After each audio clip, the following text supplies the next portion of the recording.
Hello everyone, welcome to the channel. अब हम लोग करेंगे दिव्य ज्ञान का 10वां पार्ट। दिव्य ज्ञान के ये वीडियो आपको पसंद आ रहे होंगे। अपनी प्रतिक्रिया कमेंट बॉक्स में ज़रूर दीजिएगा। ये सारे वीडियो आपके सभी एग्जाम को कवर करेंगे। इसमें फैक्चुअल डेटा को एक जगह पे कलेक्ट करके वन लाइनर के फॉर्मेट में चार चार क्वेश्चन का सेट बनाया गया है, ताकि आपको कम समय में और बहुत ज़्यादा अच्छा कंटेंट दिया जा सके। तो जो साथी पहली बार देख रहे हैं, चैनल को सब्सक्राइब कर लेंगे और हमारे टेलीग्राम चैनल परीक्षा किंगडम पे ज्वाइन कर लेंगे, क्योंकि वहाँ पे बहुत सारी अन्य पीडीएफ भी शेयर की जाती हैं। वीडियो की पीडीएफ तो रहती ही हैं, अन्य सारी वन लाइनर या फिर ऑब्जेक्टिव टाइप के जीके या फिर अन्य स्टडी मटेरियल की पीडीएफ वहाँ पे शेयर की जाती हैं। तो बढ़ते हैं अपने आज के वीडियो की तरफ। ये आपका दिव्य ज्ञान का 10वां पार्ट है। तो इसमें देखो राज्य दिए गए हैं और उनके संस्थापक। बीजापुर इसके संस्थापक हैं यूसुफ आदिल शाह, अहमदनगर के मलिक सरवर, गोलकुंडा के कुली कुतुब शाह और बीदर के अमीर अली वरीद।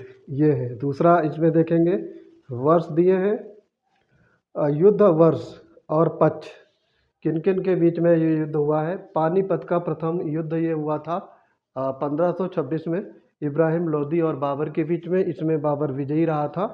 खानवा का अगले साल युद्ध हो जाता है 1527 में, और इसमें आपका राणा संगा और बाबर के मध्य युद्ध लड़ा गया। इसमें भी बाबर विजयी रहता है।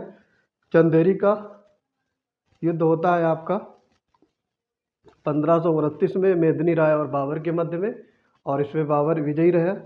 और आखिरी बाबर का युद्ध होता है घाघरा का युद्ध 1529 में। इसमें भी आपका 1529-30 में हुआ था। इसमें बाबर अफगानों के बीच में युद्ध हुआ था, बाबर विजयी रहा था। ठीक है।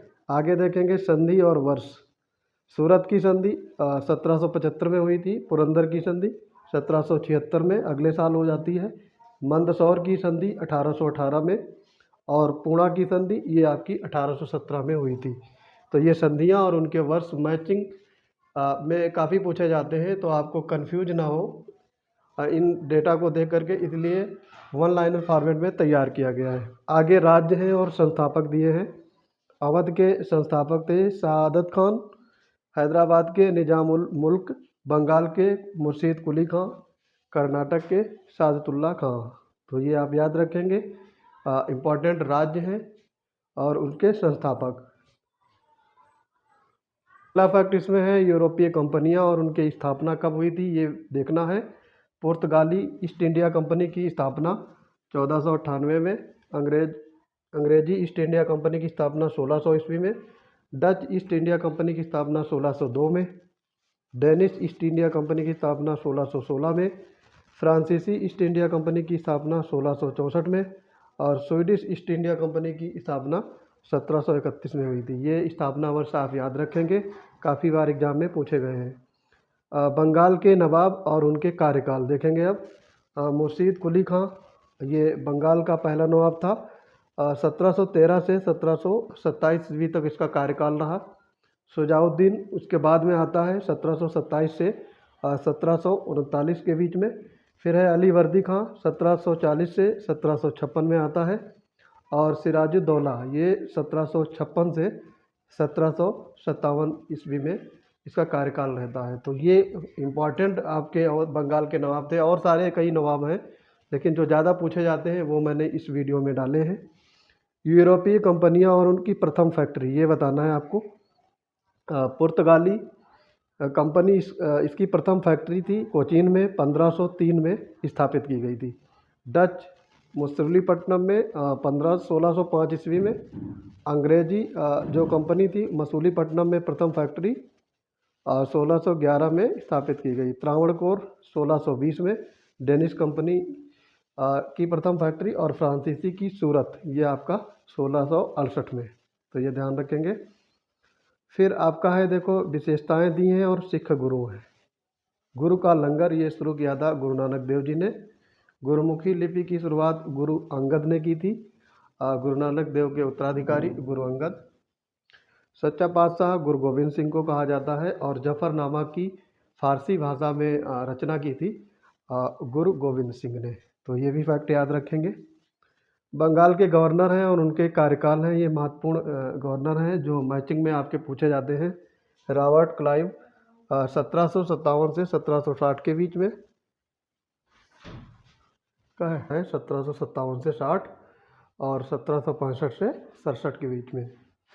इसी के समय इलाहाबाद की संधि हुई थी, तो ये फैक्ट भी ध्यान रखेंगे। वारेन हेस्टिंग्स 1774 से 1785 के बीच में इसका कार्यकाल रहता है। लॉर्ड कॉर्नवालिस का 1786 से 93 और 1805 में ये बंगाल का गवर्नर रहता है। लॉर्ड वेलेस्ली बंगाल का टाइगर इसे कहा जाता है, 1798 से 1805 के बीच में इसका कार्यकाल रहता है। सहायक संधि राज्य हैं और उनकी स्थापना वर्ष। सहायक संधि की गई थी अवध में 1801 ईस्वी में, मैसूर 1799 में ये सहायक संधि के राज्य बने, हैदराबाद 1798 में और पेशवा 1802 में सहायक संधि से अंतर्गत राज्य बनाए गए। आगे देखेंगे सूची 1 को सूची 2 से मिलान करना है। प्रेस का मुक्तिदाता चार्ल्स मेटकॉफ को कहा जाता है। नरबली प्रथा का प्रतिबंध लगाया था लॉर्ड हॉर्डिंग ने। इनाम कमीशन की स्थापना हुई थी लॉर्ड डलहौजी के समय और कृषि विभाग की स्थापना लॉर्ड मेयो के समय की गई थी। आगे देखेंगे इसमें सूची 1 को सूची 2 से मिलान करना है। ये ऑलरेडी मैच है तो आपको सिर्फ इसमें कॉन्सेंट्रेट करना है। व्यक्तिगत सिद्धांत लॉर्ड डलहौजी, संगोली की संधि लॉर्ड हेस्टिंग के समय हुई थी, अमृतसर की संधि लॉर्ड मिंटो प्रथम के समय हुई थी और व्यक्तिगत सिद्धांत का अंत किया था लॉर्ड कैनिंग ने।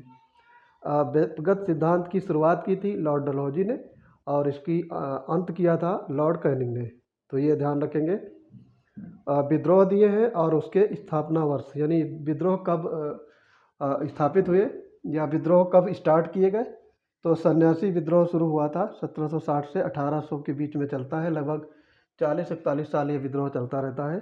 कोल विद्रोह ये आपका 1831 से 32 में, संथाल विद्रोह 1855 से 56 में और पाइका विद्रोह ये 1817 से 1825 के बीच में उड़ीसा में स्टार्ट होता है। ये आगे देखेंगे संस्था और उनके संस्थापक। आत्मीय सभा इसकी स्थापना 1815 में राजा राम मोहन रॉय के द्वारा की गई थी। सत्य शोधक समाज 1873 में स्थापित हुआ ज्योतिबा फुले द्वारा। अनुशीलन समिति 1907 में वारिंद्र घोष के द्वारा शुरू किया गया और प्रार्थना समाज 1867 ईस्वी में केशव चंद्र सेन के द्वारा स्टार्ट किया गया था।